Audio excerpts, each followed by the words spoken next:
El dinero no los delató por exceso, los condenó por repetición. Mover millones cada semana desde un negocio doméstico es una firma que ningún sistema ignora para siempre. Cuando la orden salió, ya no se trataba de sospechas ni de discursos políticos. Se trataba de una cadena de decisiones que había cruzado el punto de no retorno y que ahora exigía un costo visible. Padre e hijo siguieron operando como si la normalidad los protegiera, como si el volumen constante de efectivo no fuera, en sí mismo, una confesión silenciosa. Lo que estaba en juego no era solo su libertad, sino la credibilidad de un mensaje que prometía consecuencias reales para quienes creyeran estar por encima del control del Estado.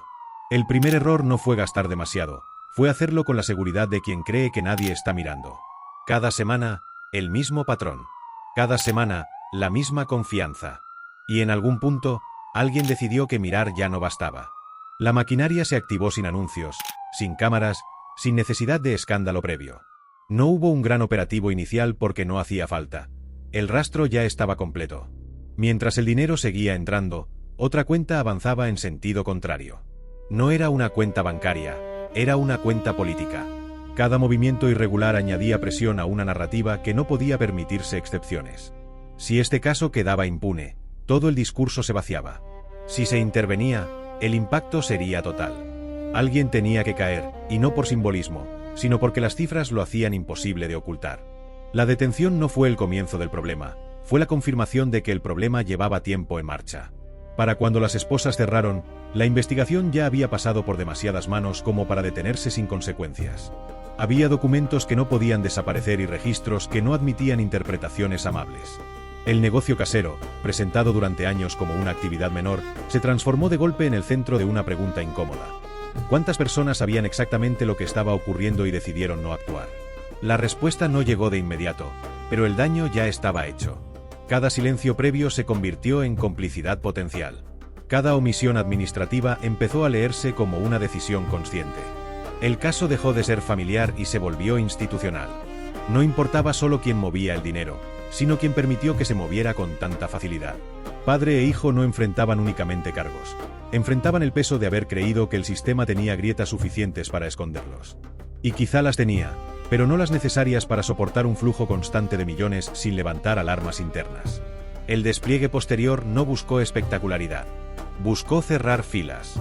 Cuando un mensaje político se pone a prueba, no se negocia, se ejecuta. Si te da rabia que un hijo pague por millones que su padre movía desde casa mientras nadie hacía nada, suscríbete. A partir de ese momento, cada decisión oficial tuvo una doble lectura. Por un lado, la necesidad de demostrar control. Por otro, el riesgo de que el caso arrastrara nombres que nadie quería pronunciar en voz alta. La investigación siguió avanzando porque detenerla habría sido admitir que el problema era más grande de lo que se estaba dispuesto a asumir públicamente. Nada de esto ocurrió de un día para otro. La caída fue rápida, pero la preparación fue larga y silenciosa. Alguien, en algún punto, entendió que permitir que el dinero siguiera moviéndose era más peligroso que intervenir. Y cuando esa conclusión se impone, ya no hay margen para acuerdos discretos. La pregunta que queda abierta no es si el rastreo financiero fue correcto, sino por qué se permitió que llegara tan lejos.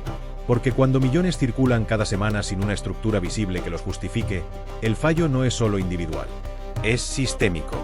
Y si ese fallo se reconoce, las consecuencias no se limitan a una celda o a un apellido.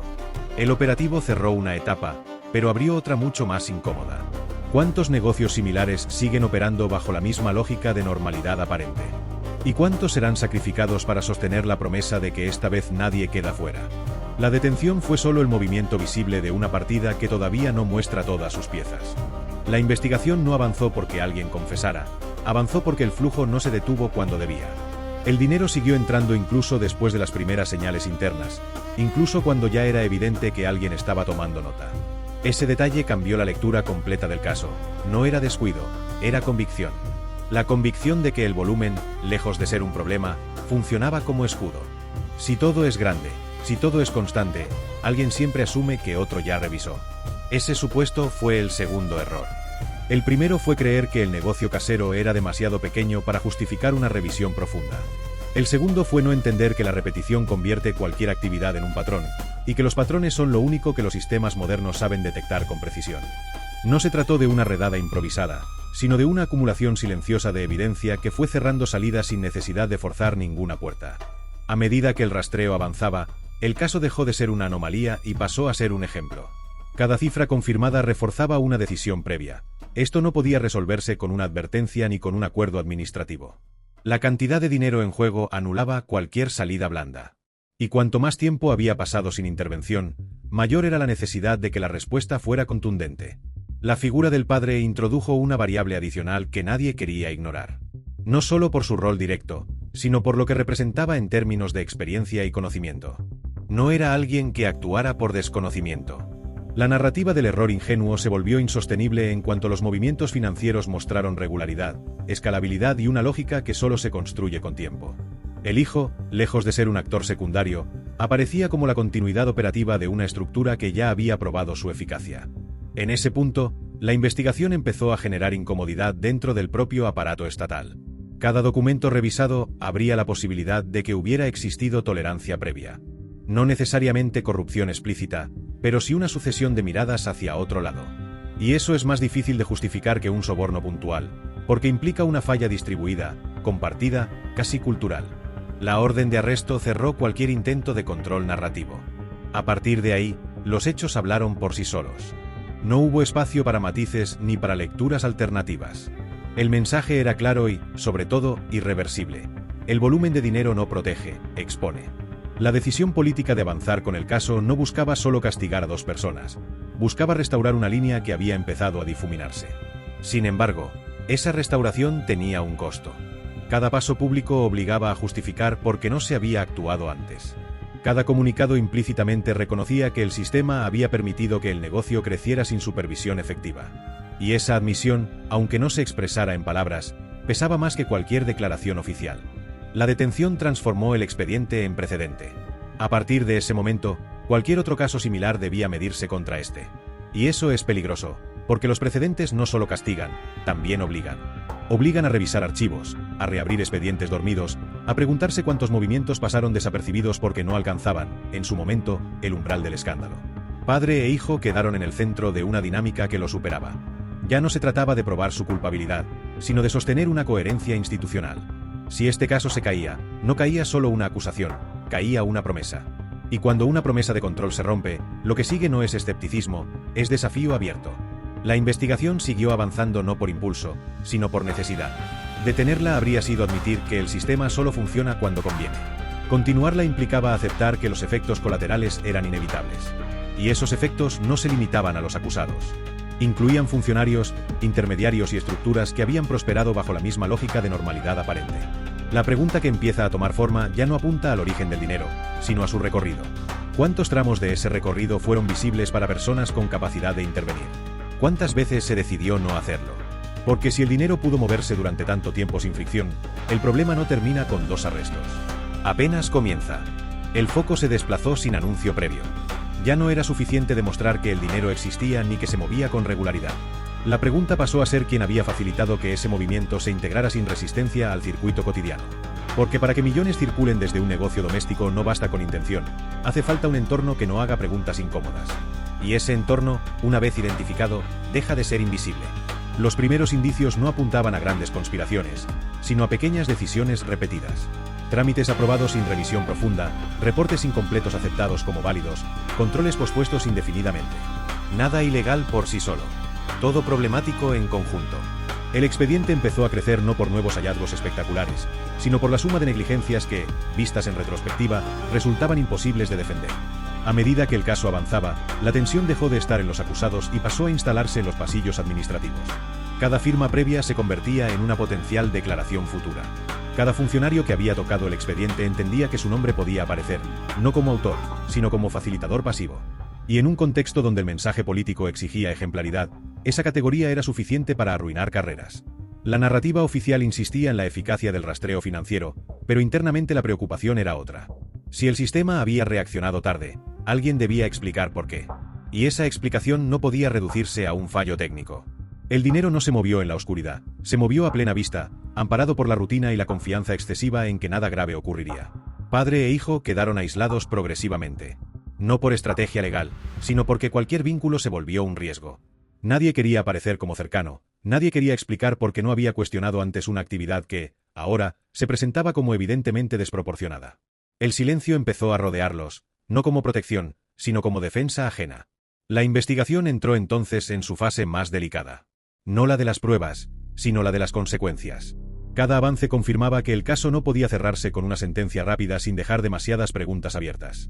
Y las preguntas abiertas, en este contexto, eran más peligrosas que una acusación directa. El despliegue continuó porque ya no había alternativa creíble. Retroceder implicaba admitir que el control era selectivo. Avanzar implicaba aceptar que el daño institucional era real y medible.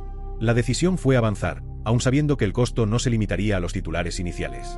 En ese punto, el caso dejó de ser sobre dinero escondido y pasó a ser sobre responsabilidad distribuida.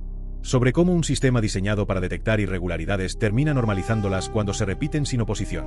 Y sobre lo difícil que es señalar un único culpable cuando el fallo es colectivo. La pregunta que queda suspendida no es si habrá más detenciones, sino hasta dónde está dispuesto a llegar el Estado para sostener la coherencia de su propio mensaje.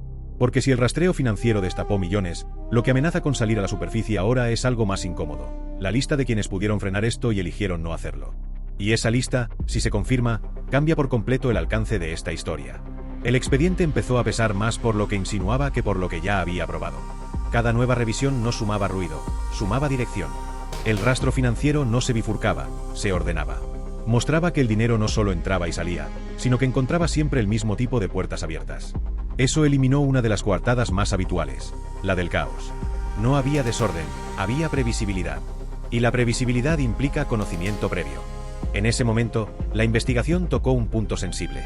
Si alguien había entendido el mecanismo lo suficiente como para no interferir, entonces el problema no era la falta de controles, sino la decisión de no activarlos. Esa conclusión obligó a redefinir responsabilidades. Ya no bastaba con señalar a quienes movían el dinero. Había que explicar por qué el sistema reaccionó solo cuando el volumen se volvió imposible de ignorar. El discurso público seguía centrado en los arrestos, pero el trabajo interno iba en otra dirección. Se revisaron actuaciones pasadas no para encontrar culpables directos, sino para establecer una línea temporal de tolerancias. Cuando se miró, cuando se dudó y, sobre todo, cuando se decidió no avanzar. Cada uno de esos momentos tenía un responsable identificable, aunque ninguno hubiera violado una norma de forma explícita. Padre e hijo dejaron de ser el eje emocional del caso. Pasaron a ser la evidencia material de algo más amplio. La facilidad con la que una actividad desproporcionada puede camuflarse como rutina si nadie cuestiona los números. Su situación legal avanzaba, pero la atención real estaba puesta en el impacto que su caída generaría en otros expedientes similares. El riesgo era claro. Si este caso se trataba como excepcional, todo lo demás quedaba intacto. Si se trataba como síntoma, el efecto dominó era inevitable. Y esa decisión no era jurídica, era política. Implicaba aceptar que el problema no se resolvía con un par de detenciones, sino con una revisión incómoda de prácticas normalizadas durante años. La presión aumentó porque el mensaje ya había sido emitido. Una vez que se promete control, no hay margen para retrocesos discretos. Cada paso atrás se interpreta como debilidad. Cada omisión futura como confirmación de que la firmeza era selectiva. El caso avanzó no porque fuera fácil, sino porque detenerlo habría sido más costoso que asumir sus consecuencias. A medida que se filtraban detalles mínimos, el entorno reaccionó con cautela extrema. Nadie negó los hechos, pero tampoco los amplió. La estrategia pasó a ser el silencio técnico: no mentir, no confirmar, no añadir contexto. Ese tipo de silencio suele aparecer cuando las respuestas existen, pero decirlas en voz alta implicaría reconocer fallos estructurales. La historia empezó a adquirir un peso distinto. Ya no se trataba de millones escondidos en un negocio casero, sino de un sistema que permitió que esos millones circularan sin fricción. La pregunta dejó de ser quién los movía y pasó a ser quién garantizaba, con su inacción, que nada interrumpiera el proceso. Y ahí es donde el caso se vuelve verdaderamente peligroso. Porque si la responsabilidad se extiende más allá de los acusados, el cierre ya no depende de una sentencia, sino de una decisión política clara: asumir el alcance real del problema o reducirlo deliberadamente para proteger lo que queda. La investigación sigue abierta porque esa decisión aún no se ha hecho explícita. Y mientras no se haga, el expediente no es solo un conjunto de pruebas, es una amenaza latente. La amenaza de que, si se sigue el rastro hasta el final, los nombres que aparezcan no serán solo los de quienes movieron el dinero, sino los de quienes permitieron que se moviera. El punto de quiebre no fue una nueva prueba, fue una comparación. Al contrastar este caso con otros archivados sin mayor recorrido, la diferencia no estaba en el origen del dinero, sino en la decisión de intervenir. Eso reveló algo que nadie había querido formular de manera explícita: el sistema no falla por incapacidad, falla por selección. Y cuando esa selección queda expuesta, el argumento de la sorpresa pierde toda credibilidad. El rastreo financiero ya había cumplido su función inicial. Había demostrado que el dinero existía, que se movía y que lo hacía con una regularidad incompatible con cualquier actividad informal. A partir de ahí, lo relevante dejó de ser el monto exacto y pasó a ser la tolerancia acumulada. ¿Cuántas veces se aceptó una explicación incompleta? ¿Cuántas veces se asumió que otro nivel ya estaba verificando? Esa cadena de supuestos es la que permitió que el negocio creciera sin interferencias reales. La narrativa de la eficiencia estatal empezó a tensarse. No porque fuera falsa, sino porque era incompleta. La intervención había sido eficaz, sí, pero tardía. Y esa tardanza generaba una pregunta inevitable. Si se pudo actuar ahora, ¿por qué no antes? Ninguna respuesta satisfacía del todo, porque todas implicaban reconocer que hubo margen para decidir y que se eligió no hacerlo. Padre e hijo enfrentaban su proceso con un problema adicional. Cada intento de defensa individual chocaba contra una realidad incómoda. El caso ya no giraba en torno a ellos. Sus nombres seguían en el expediente, pero la atención estaba puesta en lo que su actividad revelaba sobre el funcionamiento del control estatal. Eso los convertía en algo más que acusados. Los convertía en prueba viva de una omisión prolongada. El despliegue institucional continuó con un objetivo claro: evitar que la discusión se desbordara. No negar los hechos, pero acotarlos. No cuestionar el arresto, pero evitar que se convirtiera en un precedente expansivo. Esa contención, sin embargo, tenía límites. Cada nuevo dato confirmaba que el caso no podía cerrarse sin tocar intereses que hasta entonces habían permanecido al margen. La tensión se volvió evidente en las decisiones menores. Cambios de personal, revisiones internas, ajustes de procedimiento.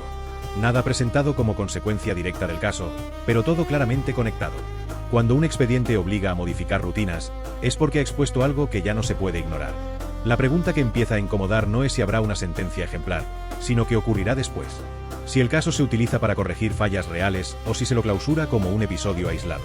Esa elección define el verdadero alcance de la intervención. Define si el arresto fue un punto final o apenas una pausa estratégica. Porque si el sistema vuelve a operar exactamente igual después de este golpe, entonces el mensaje se diluye. Y quienes observan desde fuera lo entienden rápido. Entienden que el riesgo no está en mover dinero, sino en moverlo demasiado. Que la sanción no llega por la irregularidad, sino por la visibilidad excesiva. La investigación sigue avanzando bajo esa presión. No por lo que ya se sabe, sino por lo que aún puede salir a la superficie. Y mientras esa posibilidad exista, el caso no está cerrado. Está contenido. A la espera de una decisión que definirá si este episodio marca un antes y un después o si, una vez más, el sistema opta por protegerse a sí mismo antes que corregirse. La contención empezó a mostrar fisuras cuando el caso dejó de poder explicarse como una excepción. Cada intento de encuadrarlo como un hecho aislado chocaba con un dato incómodo. El mecanismo que lo hizo posible seguía activo. No se había desmontado, solo se había señalado. Y señalar sin corregir es una invitación a repetir el mismo error con más cuidado.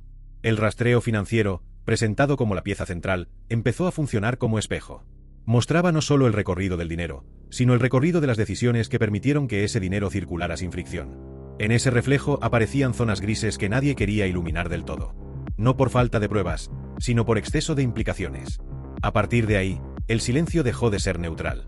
Cada día sin una definición clara aumentaba la sospecha de que el caso había tocado un límite no escrito. Un límite donde la firmeza pública empieza a chocar con la autopreservación institucional. Y cuando eso ocurre, el riesgo no es jurídico, es político. Padre e hijo permanecían detenidos, pero su situación ya no marcaba el ritmo del expediente. El proceso avanzaba por inercia, sostenido por la necesidad de no contradecir lo que ya se había hecho. Liberarlos habría sido admitir un error. Condenarlos rápidamente habría sido cerrar demasiado pronto una historia que aún no terminaba de contarse. Esa indefinición los convirtió en un punto fijo mientras todo lo demás se movía alrededor. El mensaje hacia afuera seguía siendo de control absoluto. El mensaje hacia adentro era más ambiguo. Se hablaba de ajustes, de mejoras, de aprendizaje institucional.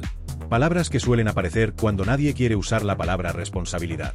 Porque asumir responsabilidad en este punto implicaba aceptar que el problema no nació en un negocio casero, sino la forma en que el sistema decide qué mirar y qué dejar pasar. La presión no venía solo de arriba. Venía también de abajo. De otros casos similares que empezaban a compararse inevitablemente con este. De personas que entendían que, si aquí se actuó, en otros lugares también se podría haber hecho. Esa comparación es peligrosa porque rompe la lógica del caso único y obliga a pensar en patrones. Y los patrones, una vez reconocidos, no se pueden desconocer sin costo. Obligan a actuar de forma consistente o a admitir que la consistencia nunca fue el objetivo. En ese punto, el expediente dejó de ser un asunto judicial y pasó a ser una prueba de coherencia. Si te cabrea que esto solo explote cuando ya no se puede tapar, suscríbete. Aquí no se pasa página tan rápido.